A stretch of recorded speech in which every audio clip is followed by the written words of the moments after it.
அண்மை செய்தி. சிதம்பரத்தில் வடகலை பிரிவினருக்கு வழங்கிய அனுமதி ரத்து செய்யப்பட்டிருக்கிறது. விவரங்களுடன் இணைகிறார் செய்தியாளர் மதியழகன். வணக்கம் மதியழகன், விவரங்கள் வழங்கலாம்.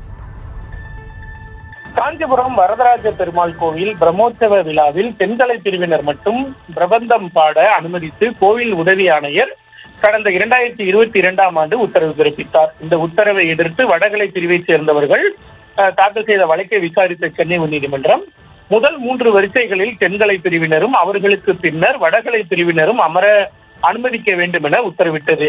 மேலும் முதலில் தென்கலை பிரிவினர் ஸ்ரீ சைல தாயப்பத்திரம் படிக்கவும், அதன் பின்னர் வடகலை பிரிவினர் ஸ்ரீ ராமானுஜ தாயப்பத்திரம் படிக்கவும், பின்னர் இரு பிரிவினரும் இணைந்து 4000 திவ்ய பிரபந்தம் பாடவும் அனுமதித்த உயர்நீதிமன்றம் இறுதியாக தென்கலை பிரிவினர் மணவாள மாமுனிகள் வாழி திருநாமமும் வடகலை பிரிவினர் தேசியம் வாழி திருநாமமும் பாட அனுமதித்தும் 2022ஆம் ஆண்டு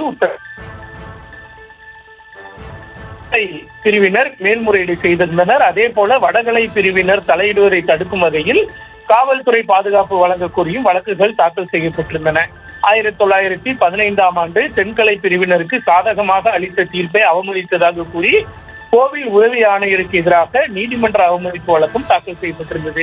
இந்த வழக்கை விசாரித்த நீதிபதிகள் ஆர் சுரேஷ்குமார் மற்றும் எஸ் சவுந்தர் அடங்கிய சிறப்பு அமர்வு 200 ஆண்டுகளுக்கு மேலாக நீடித்து வரும் வடகலை தென்கலை பிரச்சனையில் வரதராஜ பெருமாள் கோயிலில் பிரபந்தம் பாட தென்கலை பிரிவினருக்கு என தனிப்பட்ட உரிமை வழங்கி 1915 மற்றும் 1963ஆம் ஆண்டுகளில் உயர்நீதிமன்றம் வழங்கிய தீர்ப்புகளை சுட்டிக்காட்டி வடகலை பிரிவினரையும் பிரபந்தம் பாட அனுமதித்து 2022ஆம் ஆண்டு தனி நீதிபதி பிறப்பித்த உத்தரவை ரத்து செய்து உத்தரவிட்டுள்ளனர்.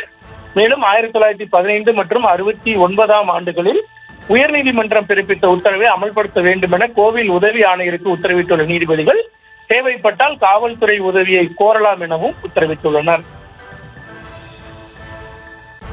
விவரங்களுக்கு நன்றி மதியழகன்.